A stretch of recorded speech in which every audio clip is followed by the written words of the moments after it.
السلام علیکم ورحمۃ اللہ وبرکاتہ۔ آپ دیکھ رہے ہیں ہمارا یوٹیوب چینل حکیم امیر آفیشیل اور میں ہوں آپ کا میزبان حکیم امیر۔ سامعین محترم، آج ہم دمہ کی بیماری کے متعلق بات کریں گے اور اس کا نسخہ بھی آپ کو دیں گے۔ انشاءاللہ آپ کو استعمال کریں، زندگی میں دوبارہ دمہ نہیں ہوگا۔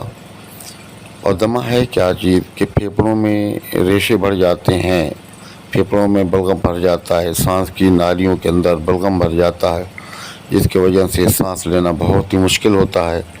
جب آدمی سانس نہیں لے سکتا تو پورے جسم میں شدید درد ہوتا ہے، جوڑوں میں درد ہوتا ہے، پسلیوں میں درد ہوتا ہے اور کھانس کے برا حال ہو جاتا ہے، اس چیز کی وجہ سے دماغ پر بھی اثر پڑتا ہے، نظر پر بھی اثر پڑتا ہے، یعنی کہ انسان کی زندگی جو ہے بالکل ہی مشکل ہو جاتی ہے۔ تو اس کے لیے آج ہم آپ کو آسان اور بہترین اور سستا نسخہ بتا رہے ہیں، آپ اس نسخے کو نوٹ فرما لیں۔ اس نسخے کی چیز ہے مگھاں 1 تولہ، ست ملٹھی 1 تولہ، ککڑ سنگھی 1 تولہ۔ ان تینوں چیزوں کو آپ اچھے طریقے سے کوٹ کر کپڑ چھان کر لیں۔ آپ نے ان کو پسوانا نہیں ہے، نہ ہی آپ نے گرائنڈر کرنا ہے۔ آون دستہ کی مدد سے آپ اسے کوٹ کر کپڑ چھان کر لیں۔ کپڑ چھان کرنے کے بعد اس کے اندر آدھا پاؤ شہد ملا لیں، یہ معجون بن جائے گا۔ اس معجون کو رات کو سونے سے پہلے 1 تولہ آپ استعمال کریں اور اوپر سے نیم گرم پانی پی کر سو جائیں۔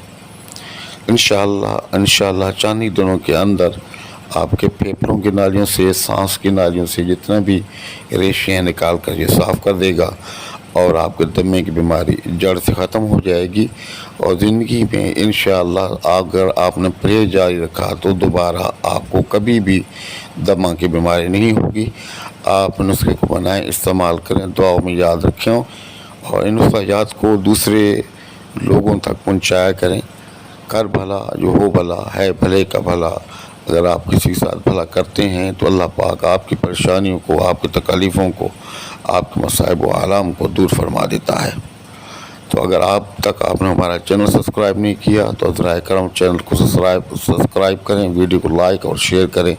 کمنٹ باکس کے اندر اپنی قیمتی رائے کا اظہار ضرور کیا کریں اور کمنٹ باکس کے اندر سلام کا جواب بھی لازمی دیا کریں۔ السلام علیکم ورحمۃ اللہ وبرکاتہ۔